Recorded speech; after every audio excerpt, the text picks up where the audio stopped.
So what's up? Kamusta? Ayos po tayo dyan. Nakakapagod.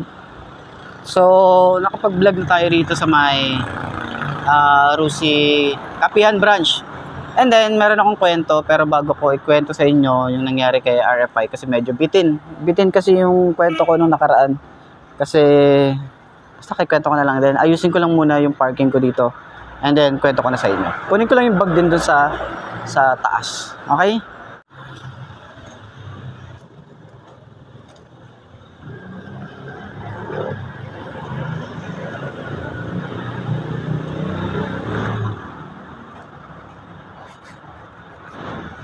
Okay, kunin lang natin yung bag natin dito. Ating jacket, ating bag. Hey. Okay, kikwento na natin. Pero bago yun, ayusin ko muna yung gamit ko. Okay, wait lang.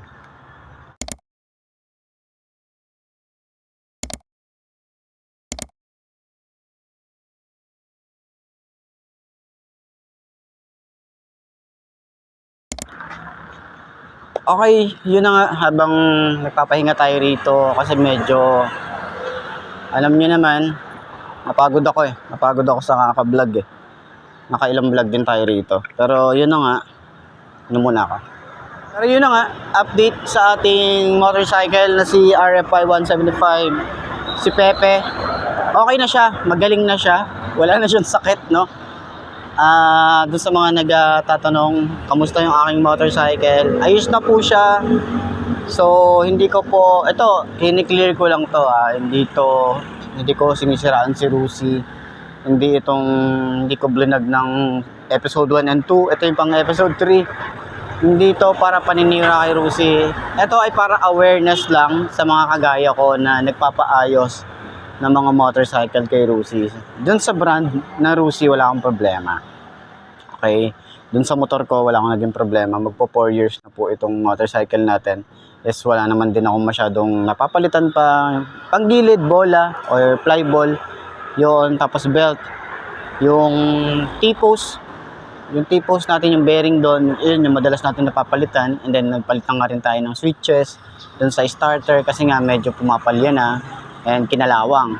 Then sunod natin papalitan yung kabilang side ng switch. So medyo hanap pa tayo ng budget. And then yung ating side mirror. Kasi yung side mirror natin medyo lumambot na, pero hindi pa naman siya ganun kasira. Kaya yun yung mga papalitan natin. Pero sa makina, goods pa rin hanggang ngayon. So meron lang din akong kailangan palitan sa kanyang clutch lining, yung shoe, clutch shoe, tawag ba doon?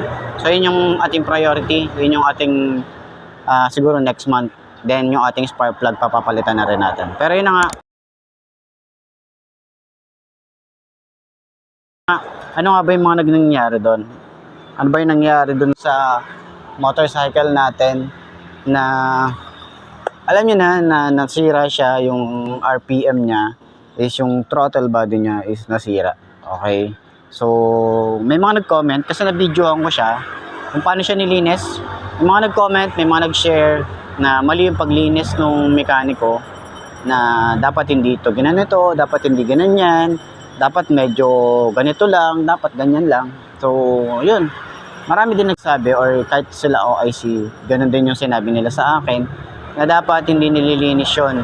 So medyo ano yan, kapabayaan, hindi ni Rusi kundi ng mekaniko. So awareness para dito sa mga nagpapalinis, no, humanap tayo ng mekaniko natin na trusted na mechanic natin, yung talagang sila na yung unang humawak sa atin, meron na tayong tiwala sa kahit sa labas ka magpaayos.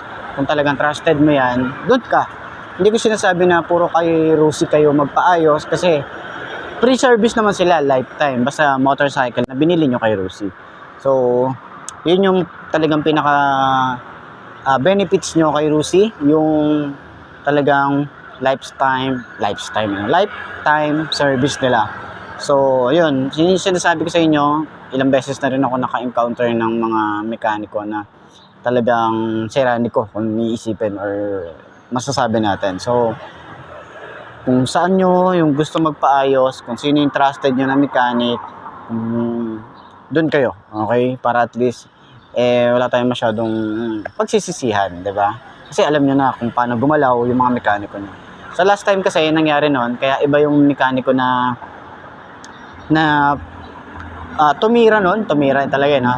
Yung gumawa nun, yung naglinis nun, kasi nga si Bossing, yung talagang mekaniko natin is nag-overhaul siya no, nag-overhaul na talaga nagbaba siya ng makina. Kaya sabi ko, hinintay ko na lang siya. And talagang pinaka-concern ko nun ay yung papagawa ko nun ay yung aking bearing sa T-post. Kasi nga, sobrang lala na niya. No? Matigas, sobrang tigas. And ayun nga, yung sa part 2, yun yung napalitan natin sa part 2. Ayos na siya. Okay? Pati sa part 2 na yun, is napalitan na rin yung ating throttle body. So maraming salamat sa OIC dito sa Kapihan kasi meron siyang RFI na chinap-chop niya. Binenta niya yung throttle body sa akin ng talagang presyong kaibigan. Hindi ko na sasabihin kung magkano. Basta presyong kaibigan kasi napakamahal nung brand new na throttle body. Umaabot siya ng 2,700. Okay, 2,700 din yun. Tapos kapag pinamadali pa natin siya, kapag pina-ship natin ng mabilisan, additional 250, pero estimated lang yon. Umabot siya ng 3,000 yung gagastusin natin. So, di ba, sa 3,000 na yun, ang dami ko nang mabibili nun. Di ba? Kaya buti na lang, merong second hand si Bossing, yung OIC dito sa Kapihan branch. Yun. Yun, dun talaga, nagpapasalamat talaga ako. Talagang, yung episode 2 na yun, talagang hulog siya ng langit, no? Kasi, kinabukasan, aalis kami ni Mami.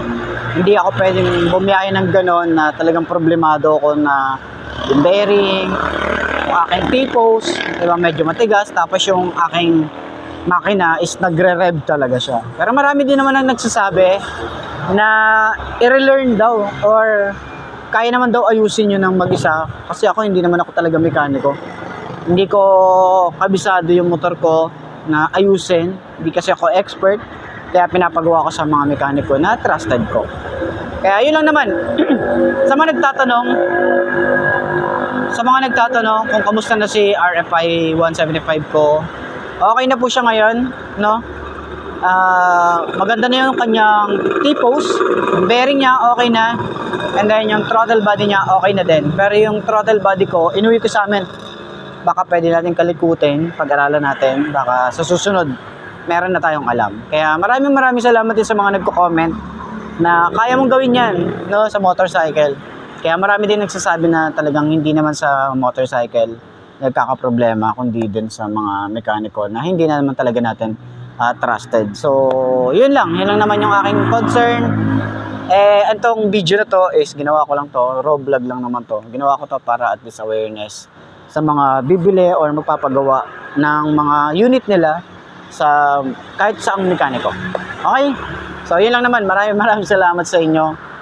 Sana okay na tayo. Wala na tayong masyadong hate, no? Hindi tayo galit kay Rusi, hindi tayo galit sa mekaniko na yon kasi wala naman may gusto nun eh. Diba? Ang mahalaga, okay na yung motorcycle ko.